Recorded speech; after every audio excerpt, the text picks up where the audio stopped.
What's the biz, everybody? It's your boy Baker Maker, aka Dansley, and I'm here to give you some true shit.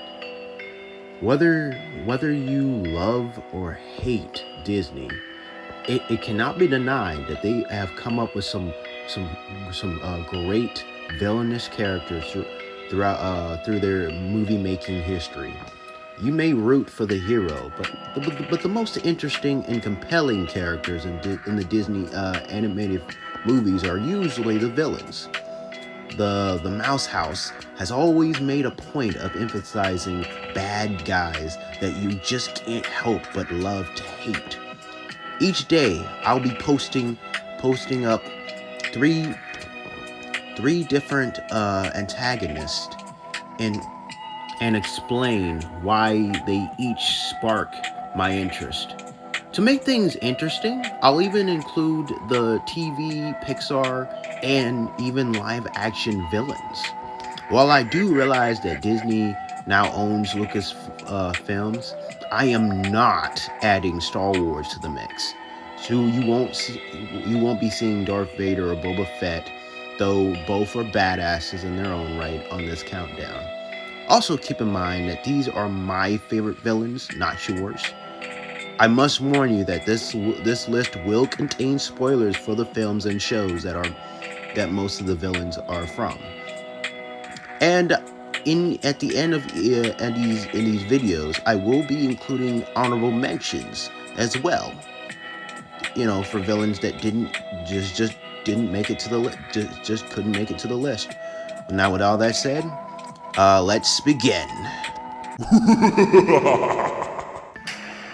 What better way to kick off this countdown than with the queen that started it all with Disney villains? Ranked 10th in the American Film Institute's list of the 50 best movie villains of all time, Queen Grimhilda was one of the first fearsome cartoon women on television.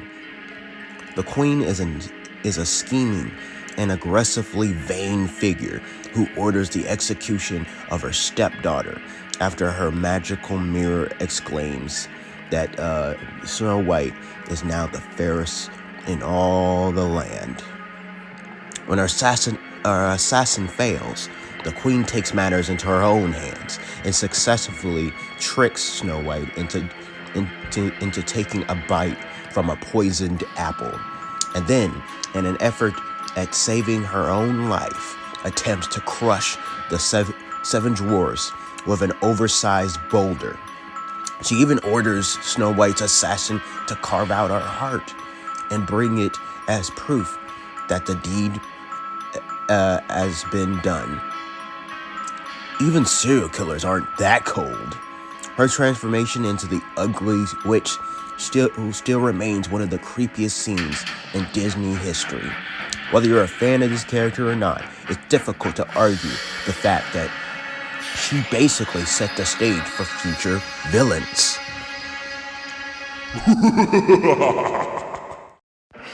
After Captain Jack Sparrow and Barbossa, Davy Jones is by far the most iconic character in the Pirates of the Caribbean series. Sporting a beard of squirming tentacles, a lobster claw for an arm, and walking on a peg leg made from a crab's leg, Jones really leaves a lasting impression in Dead Man's chest, carving his own heart out after being betrayed by his lover Calypso.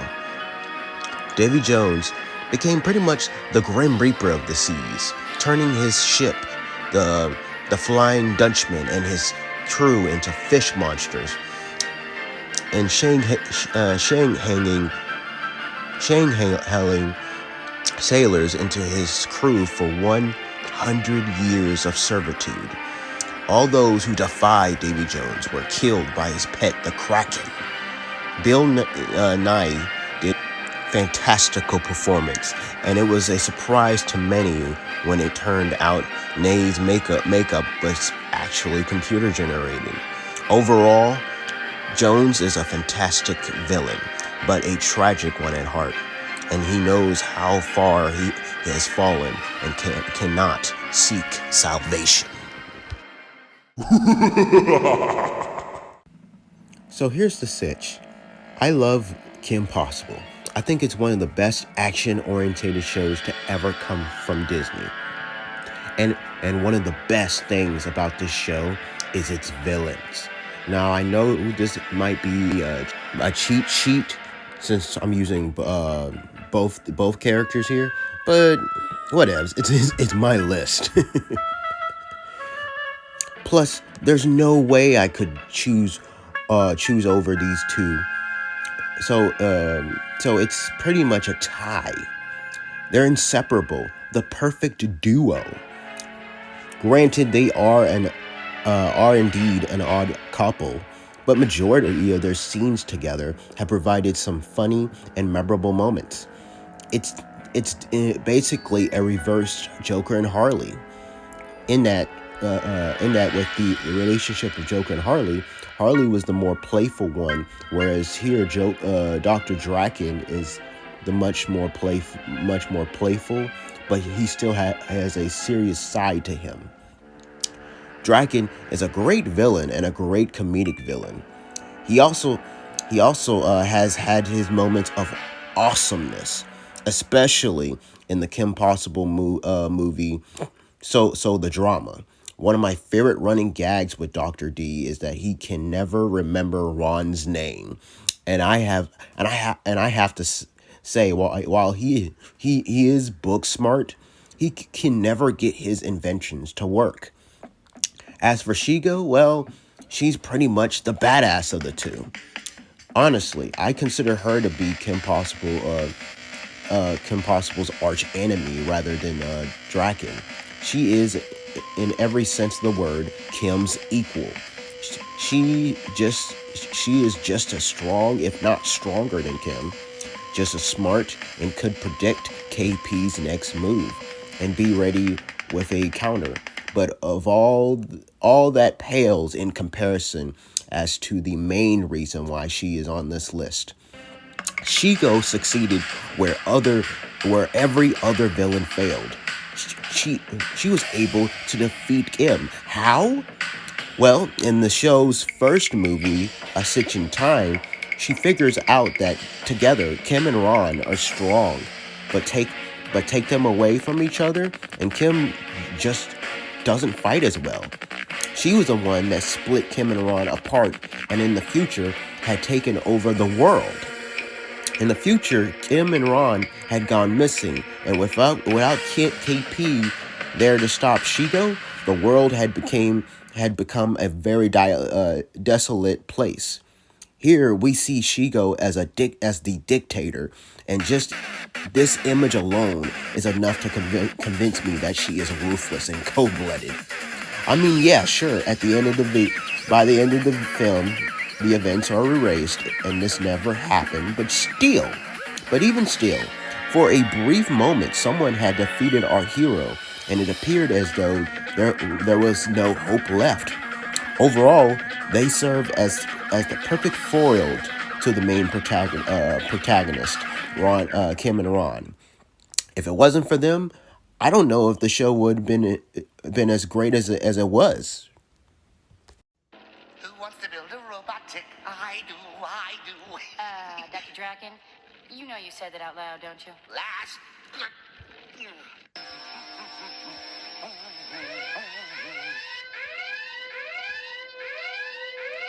Intruder alert!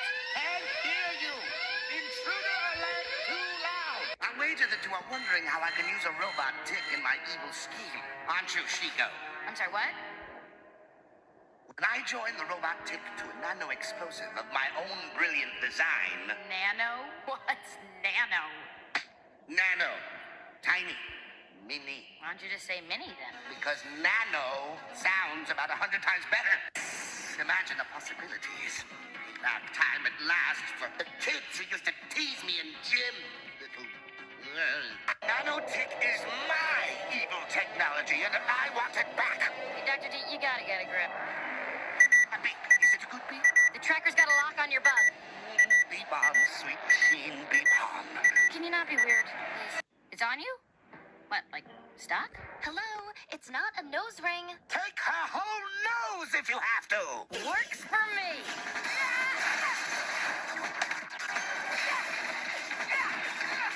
You think you're all that, but you're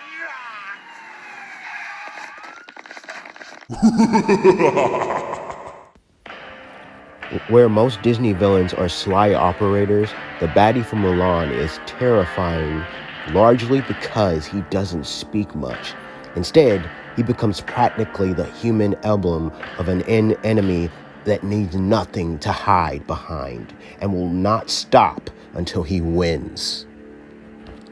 Granted, he's not the most layered of the Disney villains, but he is a very menacing looking dude. Every time he's on the screen, he does have a very, like I said, an intimidating presence around him. And he has some really cool moments, I'm not gonna lie. And I really did like his voice in this movie as well. The Emperor will stop you. Stop me? He invited me. By building his wall, he challenged my strength. Well, I'm here to play his game. Go! Tell your Emperor to send his strongest armies.